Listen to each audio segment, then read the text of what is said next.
Je suis Sab, santé, kiné et ostéo et je te donne des tips au quotidien pour prendre soin de toi et de ta santé.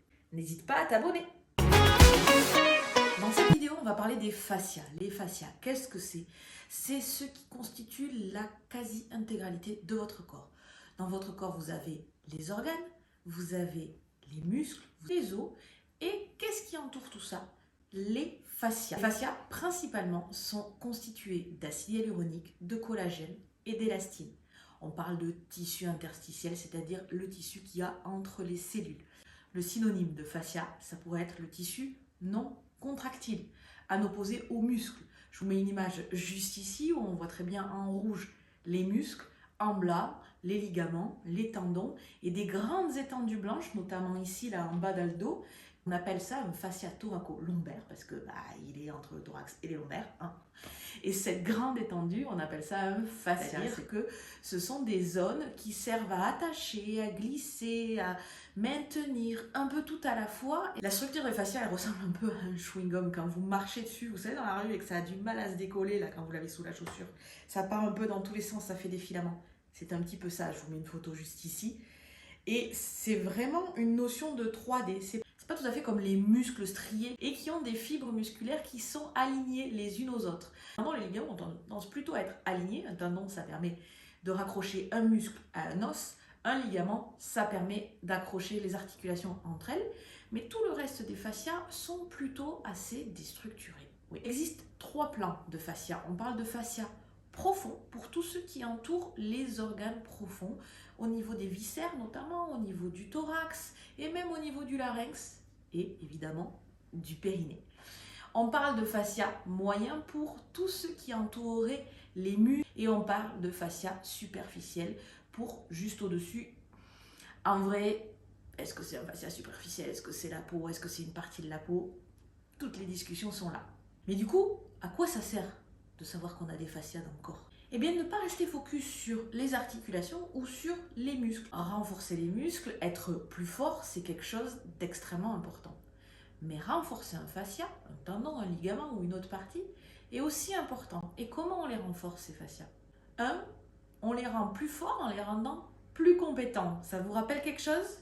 Le périnée, j'arrête pas de vous demander qu'il soit plutôt compétent que fort, parce qu'il est constitué à 80% de fascia.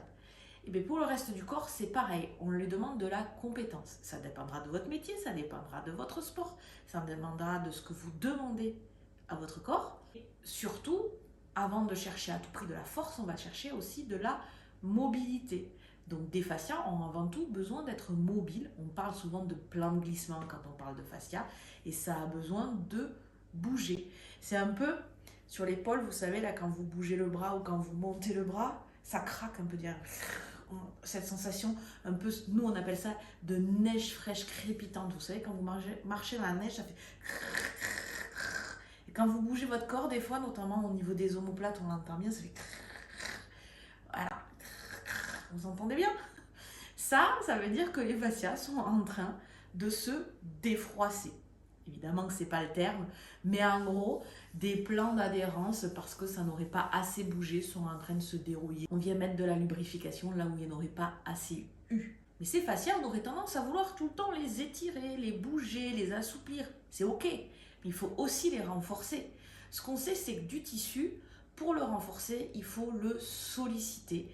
Et une des bonnes solutions pour le solliciter, c'est la contraction musculaire. Ben oui, je vous ai dit qu'ils entouraient les muscles, je vous ai dit qu'ils accrochaient les muscles sur les os. Donc, si vous bougez vos muscles, vous sollicitez forcément vos fascias. Donc, ce qu'on retient, c'est que les fascias constituent une grande partie de votre corps. Ils sont d'une importance capitale, même si on a tendance à ne pas les connaître et ça peut provoquer des douleurs, mais ce n'est pas grave. Quand vous avez une douleur, par exemple, localisée, vous pouvez masser. C'est toujours intéressant d'aller travailler les tissus, muscles et surtout fascia. Et on va partir plutôt sur du pétrissage. Imaginons que j'ai mal ici.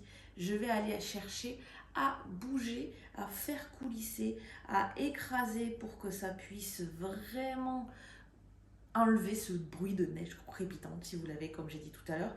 Et on peut venir décoller aussi. Le fameux palpé roulé, qui peut être douloureux d'ailleurs, vient décoller tout ça. Après, on va passer sur de la mobilité. La mobilité, c'est pas un étirement, c'est pas garder une position de manière passive le temps que ça passe. C'est aller répéter le mouvement et ça, c'est hyper intéressant.